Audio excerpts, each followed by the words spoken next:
and welcome back to this second episode of Child Please Podcast. This is the Blue Rose Foundation. I am Regina Weathersby. And I am Erica Simpson. And today we're excited to have you all back. Thank you so much for all that joined us on our first episode last month. We believe that it was so beneficial, had some raw information shared by our guests and ourselves. And we're so glad that you are back with us. So make sure you tell a friend to join us for this episode. And today we are super excited because we have another special guest here with us, Miss Breah. How are you? Good, I'm welcome. Breah is a clinical social worker, but she also has had her own experience as it relates to maternal health. And so we're going to hear from her today about a condition that is pretty common in Black women, as well as a condition that is not so common in Black women. And so we'll get a chance to hear her story. Ms. Breah? Yeah. Well, thanks for having me. So basically, you just want me to jump in? Yeah, just go right with it. So tell us your story, because we know you have a daughter. I do have a daughter, Olivia. But you had 2 pregnancies. Yes. And so tell us your experience with that first pregnancy. Yes. So my firstborn, Briley, she was born at 22 weeks because of a condition called HELLP syndrome. HELLP syndrome is very rare, but a lot of times you will see it with preeclampsia. HELLP syndrome is categorized by you will feel like shortness of breath, swelling, very similar to preeclampsia. It doesn't affect the blood pressure, but it affects your platelet count and liver enzymes and a whole bunch of other things that I can't explain well. But I was like 22 weeks, so I was like 21 weeks, and I started feeling the shortness of breath. I couldn't explain it, but it was just like, it felt like something was heavy on my chest. And so when I was reaching out to my providers, they kept saying, oh, it's probably acid reflux. Yeah. I kept getting the acid reflux. Like, I feel heavy weight. Yeah, they kept saying, oh, it's probably acid reflux. You're getting heavier in your pregnancy. You're going to feel like the shortness of breath. But I have IBS, which is, gastro issues. And I know what acid reflux felt like. I'm like, this is not what I'm used to feeling. Yeah. So I end up making them schedule me an appointment because I kept going back and forth, and it was on the messaging, and I get it. It was 2021. So, they were still doing the COVID procedures and doing a lot of messaging to make sure before you came in the office. So finally I got an appointment. I got into the office. I think this was a Thursday. Let me ask you this. Do you know how many times you had to make a request to come in? I just remember messaging back and forth a few times that week where I'm like, I don't think this is, acid reflux. I think they, Tums, this is something different. Yeah.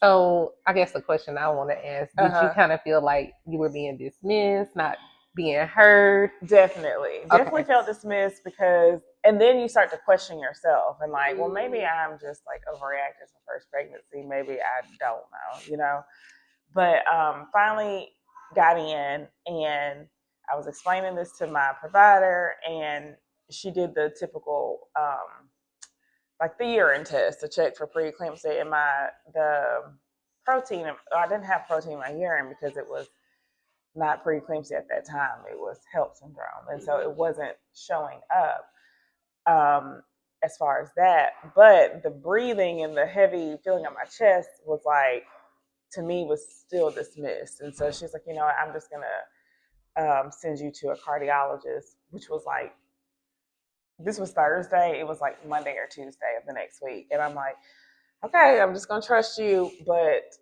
I didn't make it to the appointment because I ended up going to the emergency room on Sunday. I went, it's so crazy because I asked her, so do you think it's okay to travel? Because my friend was getting married on her bachelorette weekend in Nashville. And so I went up there, my husband drove me, and things were just getting worse. I could just feel I really can't breathe. I couldn't lay down without feeling I had to hurry up and sit up. It was kind of that like taking deep breaths like that. Yeah, like gasping. And so on that Sunday, and I just remember this vividly, we were leaving Nashville and I told my husband, take me to the emergency room. Like, we're not going home. And he got nervous at that point. I'm like, I need to go to the emergency room. Like, this is not how I'm supposed to feel. I could tell. And so we went to, I think, the Shelby Baptist that's down in Alabaster. My provider was connected to that. And she was like, if you ever have to go to the emergency room, go to that hospital. Went there, which is the smaller hospital for people that don't know. Again, in the emergency room, here I am, I'm like 20 weeks pregnant, 21 weeks, and my feet are swollen by this time. And at 21 weeks, like swollen. I wish I could show y'all some of the pictures. And they're still just like taking their time getting me to the bed. Sound familiar, Erica? Quite familiar. Right, like my feet are swollen. I'm 21 weeks, and I'm telling them I can't breathe. I know we sat there an hour or so before I was seen. And if anybody knows about HELLP syndrome, like it's a ticking time bomb. It's all of a sudden thing. It's a very quick onset. But I believe if my provider would have listened to me that week before, like, and brought me in or sent me to the cardiologist sooner or told me to come into the ER sooner, then maybe they could have listened to what was going on. So once I got back into the ER and they started running all the tests, I had fluid on my lungs. So it wasn't acid reflux. I literally had fluid on my lungs, which is why I couldn't breathe and I was gasping. And the more you say HELLP syndrome, the more the word just helpless comes to mind. Right. Like, it's a helpless situation. And yeah, it's just a helpless situation. And it kind of goes from, and I think sometimes we as Black women are portrayed as angry or loud spoken, but it's like when you feel like you dismissed, like that's your next course of action. Like, maybe if I get rowdy, somebody will listen to somebody me. Will listen. Yeah. But because really, if it's a quick onset, you would think that as a medical provider, knowing this, working with pregnant women, that when you saw the symptoms, even though it is something that's rare, you should have checked for that. Yeah. You know what I mean? You would have thought they would have immediately checked for that or taken it more seriously. Because you can't, everything is not acid reflux when you're pregnant. Right. You know, I mean, I know that it happens, but. And it's a difference. Like, I know what that feels like. And this, like, I'm laying down and like popping up so I could breathe. But it's because the fluid was on my lungs. When I laid down, it was like, I guess, covering it more. I don't know. And then it makes you, like you said, go to a state, am I being dramatic? Or am I just delusional at this point? Yeah. But when it got to that point where I couldn't even lay down, that's when I knew. I said, no, this is completely different. At first, it was just kind of standing up and moving around. But I think it was that Saturday night where I could not sleep. I think I was sleeping like upright almost. So I couldn't even lay down. And so that was the last month for me too. Yeah. Sleeping up in the recliner. But see, I was only 21 weeks, and I may have gained like 10 pounds, maybe. Like, I really wasn't that big, and it shouldn't have been like, I now with Olivia at that 35 weeks, you start to really feel that heaviness, and that's what they were thinking I was feeling so soon. I'm like, that's okay. Yeah. But getting back to the emergency room, and the doctor on call, the OB on call there was a man, and I had him before when my provider wasn't there, and I had to he was a fill-in, and I'm so glad he was there because he was like, we got to send you to UAB. Like, he's like, I'm not playing with this. He was so serious. He's like, we're sending you to UAB because this is beyond us. And so at that point, my husband was in the room. Like, what? What do you mean? Like, this is, I thought she was just having issues with breathing, or I thought this was, and so that's when we knew then, like, this was real serious. And it happened so quickly. This is in the span of maybe Tuesday to Sunday, like that quick of things seem so fine. And then boom, I'm in the emergency room. I'm being transported to UAB.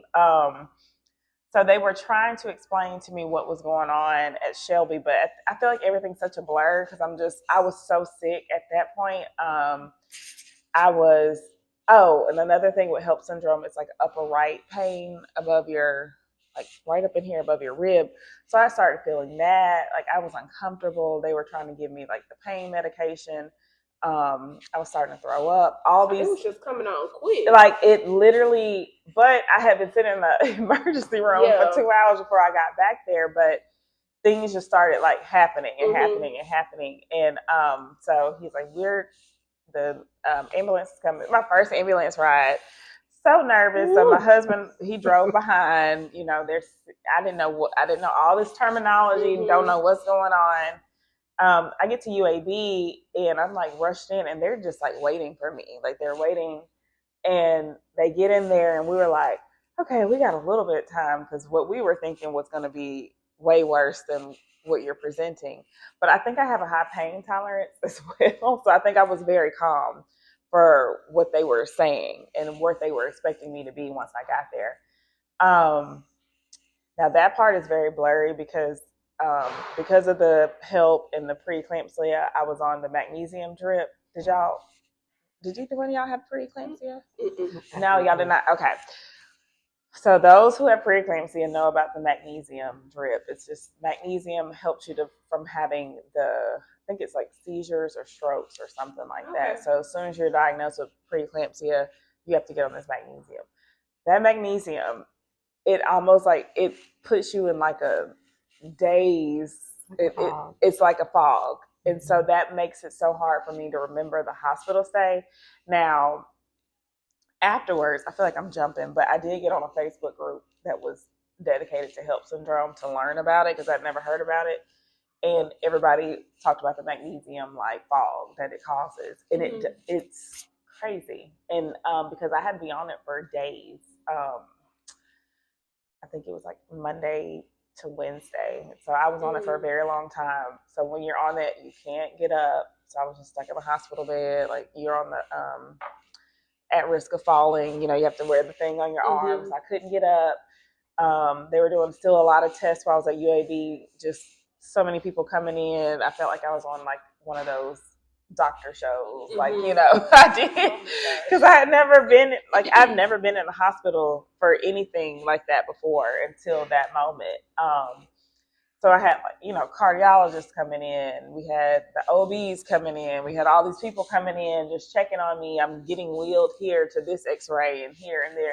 And then they're pricking me and getting blood from me like every 12 hours maybe. By the time I left, my arms were so bruised because they were doing that to watch my platelet count.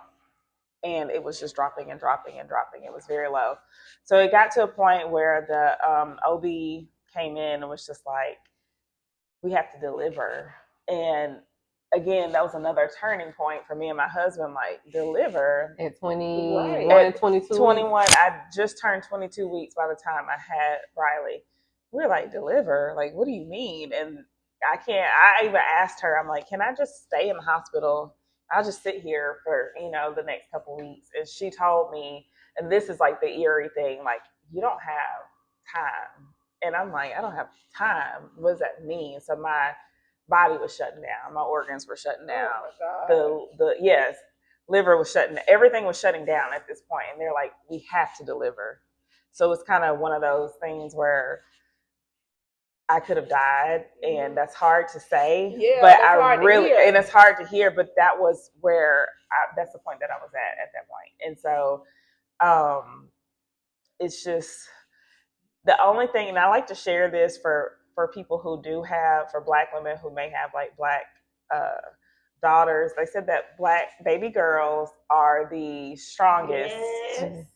You've heard that. They told me they are the strongest preemie babies. Yes. And so I think I had a doctor come in, and he was the pediatrician, and so for the preemies. And so he told me that, and he's like, that's like the thing that we're holding on to. Like, it could be a possibility because preemies and Black baby girls do the best. And so we still had a little bit of hope at that point. Like, okay, well, maybe it'll be okay. So I delivered her on May 5th. And that's another thing that was so confusing because I was so early. Everybody kept saying, I had a miscarriage before, afterwards. I'm like, I didn't have a miscarriage. I literally delivered this baby, like they induced me. I delivered. I went through the whole process.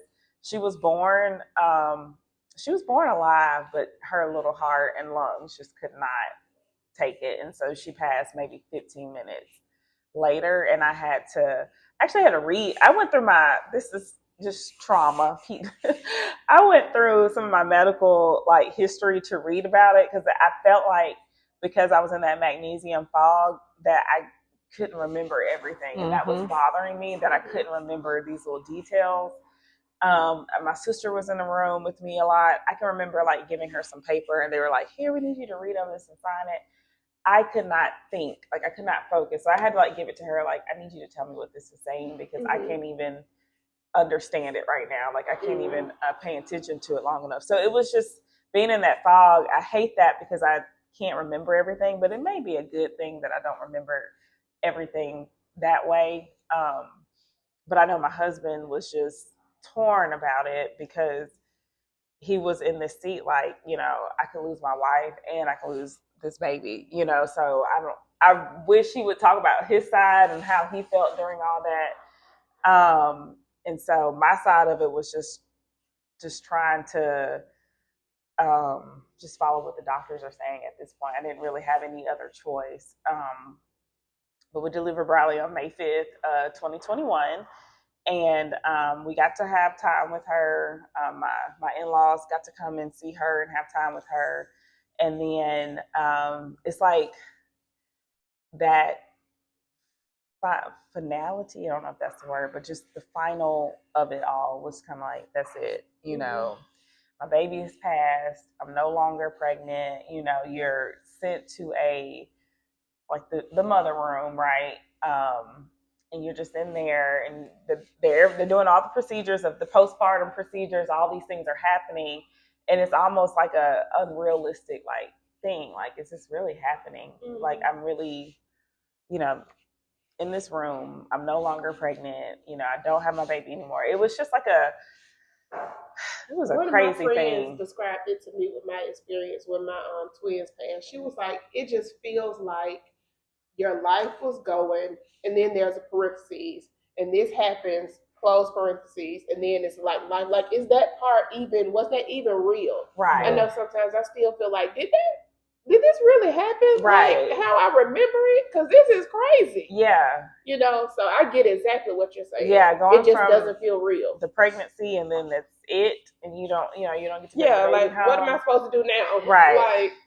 And I haven't had that experience, but when you said you went back and read your medical records, and so I did have a traumatic experience with my baby, did live, but I went back to read my medical summaries from all my doctor visits to see, was it something that was said that the doctors documented that wasn't articulated to me? Yeah. Was it something I went back, I wanted to see what their perception of me. And in one or two of the notes, they had made comments, and I was where they made the comment that I was quite anxious or quite this or quite that. Yeah. And it was just I just wanted to know how they viewed me. And I feel like the way they viewed me is some of how I ended up in the situation I ended up. Yeah. Because I feel regardless of how people try to say that they don't see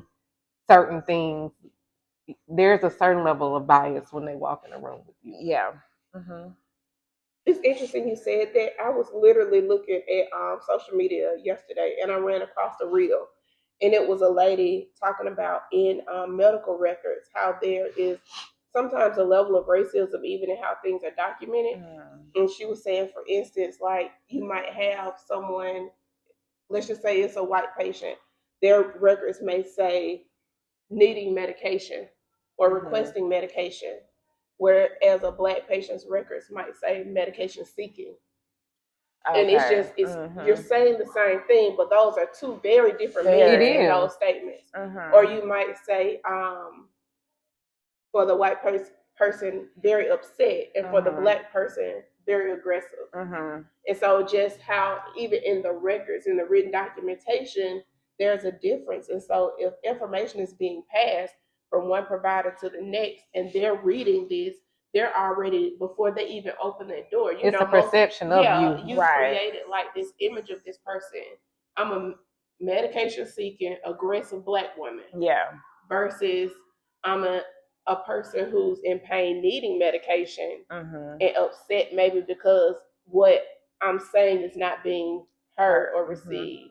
So what did you find in when you looked in yours? So that part I wasn't even looking at. I was more so trying to figure out timelines. I was more so looking at timelines, filling in the gaps, trying to figure out like how, like, because those.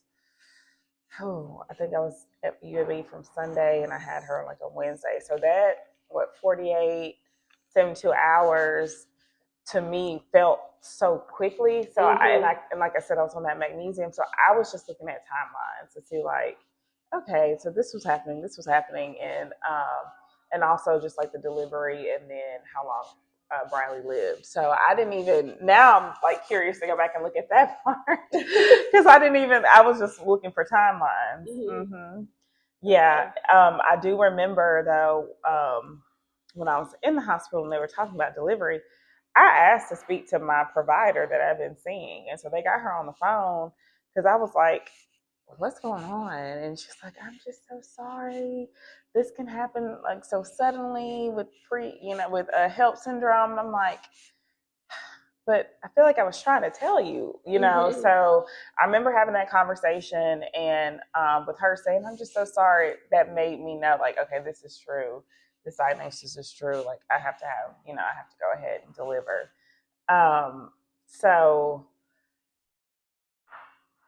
it was hard to, postpartum, you're postpartum without your baby. So that I took off work and then we were just anxious to be like, can we try again? Like, is this going to happen again?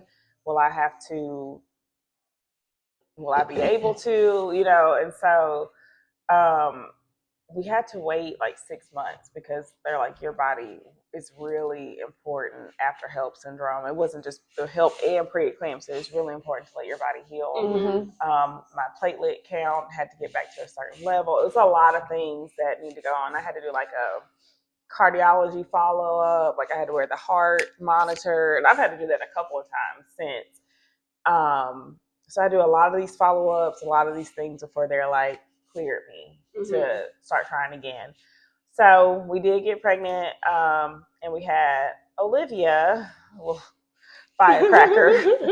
She's very much like second child vibes. Like even though she's the only one at home, and she's very much second child vibes. But we had Olivia in September of 22, and I was in high risk unit with UAB at the maternal fetal medicine unit. I don't know if y'all are familiar. So I didn't even go back to my the first provider. That was it for me. Like I didn't go back to her. I think I did one follow-up visit because she really wanted to see me and do a follow-up.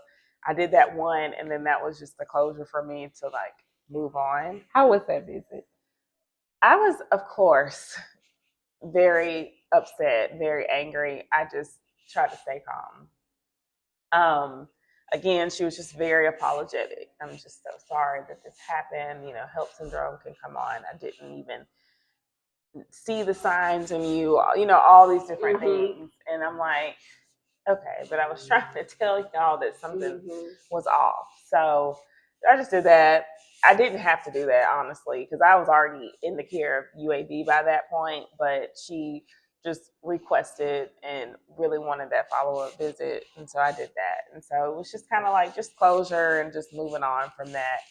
But when I got the second pregnancy, I was in the maternal fetal medicine, loved them. And the only thing about that is you see different providers every time you go. But I didn't care because I needed to see different. I'm like, just after that one visit, we may need some different people. We need some second opinion. So I didn't even care about that. And I know some people like want that close relationship with their OB, the person that they've been with to deliver. I just want it to be safe. Like you said, I wanted second opinions. I love the fact there was several people on my chart, asking questions as I asked questions, and the nurse practitioners were great. And so that didn't bother me at all, having different people to see. But there was, I don't know her title, but there was one of the OBs there in HELLP that was helping me during the first time. So she remembered me. So she was like, we gotta make sure she has this baby. Like, she was all for it. Like, she would pop into some of my visits, and I wish I could remember her name, but I was just so thankful for that team to be like, this was important. Like, I was important at that point. And it's like, we're going to make sure this happens. We're going to make sure you're safe and your baby's safe. So I felt very cared for there. I was a high-risk pregnancy at that point. And so after I hit 16 weeks, I think I was at the doctor every 2 weeks. Every 2 weeks. And I'm like, that's so tiring. I did start to have anxiety during that pregnancy because every little thing just scared me. Yeah.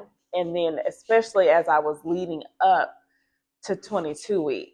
Oh, yes, ma'am. Even like if the doctor read and I see an eyebrow would go up, that would just be like, what you looking at? Right. When I leading up to 22 weeks, I was really like, okay. And I think I was at 20 weeks where I had like a panic attack. And I went to the what do they call it? I call it like the maternity ER that they have at UAB. I don't know what the MEU. Yeah, the MEU. And I had, I think they call it like tachycardia or something, where my heart rate was high. Like, it was, and I'm so glad I had my Apple Watch on, because that was like, by the time I got to the ER, my heart rate had stopped. And so that was kind of like, they were like, okay, so how fast do you think it was? I'm like, I had this on, and I was able to show them, because if I not had this, they probably, again, would have been questionable. So when they saw it, and I was able to show it, and they looked at my watch as I was connected to their machines to see if it was picking up the same, and it was. So when they saw that my heart rate, I think it was up in the 100s. It was high. Like, it was like my chest was, my whole body was moving. But by the time I got there, it stopped. And it's not a thing that lasts. But anyway, I'm so glad I had this watch on, because they may not have believed me then, but they did because of this watch. And so I think I ended up being on some anxiety medicine after that, because I just had a panic attack and I was just getting nervous. But after that, everything was really like smooth sailing. Just keep going 2 weeks. So I think one time they're like, I think we can push you to 3 weeks. And I got nervous. I'm like, are you sure? You sure y'all want to go? But I did it. I pushed to the 3 weeks. And then when I got to the 30 weeks, I think I had to go back to every 2 weeks, because I was getting closer. And they kind of already said my induction was going to be at 38 weeks, because if I had not had preeclampsia by then it was even a greater chance to have it after 38 weeks. So 37 to 38. So things were moving fine. And then I was just starting to get tired. It was about 36 to 37 weeks. I was starting to get tired. I'm like, I'm just getting this feeling again. Like, I'm not as energetic as I was. I feel really tired. And I went to an appointment, and my blood pressure was starting to increase. And they were like, this hadn't been happening. And so now it became like another thing, like, okay, now we got to monitor her. I think they sent me home with they told me to, watch my blood pressure. And then I had to do like a 24-hour urine test, where you had to, did y'all have to do anything like that? I did. Yeah, so you had to capture your urine for 24 hours. In that big cup. Yeah, so I stayed home that day. I said, well, I'm just going to stay home from work, because I'm not doing this at work. Too much. And I didn't even get through that, because that day that I was home, my blood pressure was high. It was at the 190 Oh wow, yeah, that was high. Whatever was the point where they're like, you need to come in. That top number was high. No, once 140, 90 over 140. 140 over 90. 140 over 90, Mm-hmm. yeah. That like point of, I think that's the number that they use, the 140 over 90, was like, if you get to this point, you need to come in.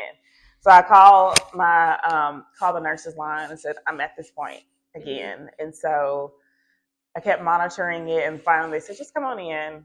We'll see if we can get it down. I called my husband. I'm back in the MEU. And I didn't leave. I didn't leave that. So I was right at 37, almost 38 weeks. I was getting close to the induction date anyway. So I didn't leave. So I got there. They kept trying to get my blood pressure down. It wouldn't go down. I had to do the 24-hour urine test because they had started to see the protein in the urine. Mm-hmm. So it was just starting to happen.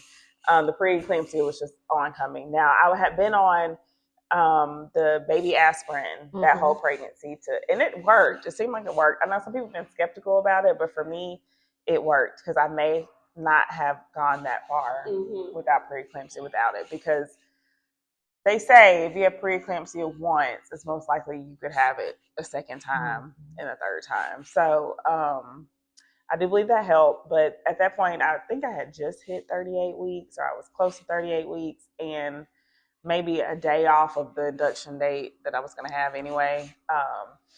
So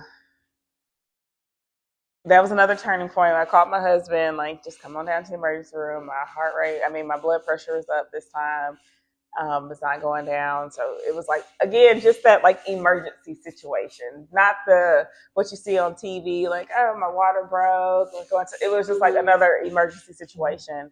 So I think both of us were kind of on edge, but knowing how UAB treated me the first time, we knew we were in good hands. So that night, when my blood pressure wouldn't go down, I actually had a friend who was working there. She was a nurse practitioner. And so she knew my story. She knew everything. So she was very like diligent with me and like diligent with the doctors. Like, her blood pressure's not going down. Like, we need to, take this seriously. Because sometimes they'll send you home with like blood pressure medicine and, like come back. But I believe because she was there and then she was a Black nurse, I believe that she was probably like, no, we need to really take her seriously. So they ended up inducing me that night, and then I had Olivia the next day on September 14th. So everything went fine. Although I had preeclampsia, I was induced. I had to get back on that magnesium, and I knew I hated that, but I had to get back on the magnesium. The induction went well. The whole birthing went well.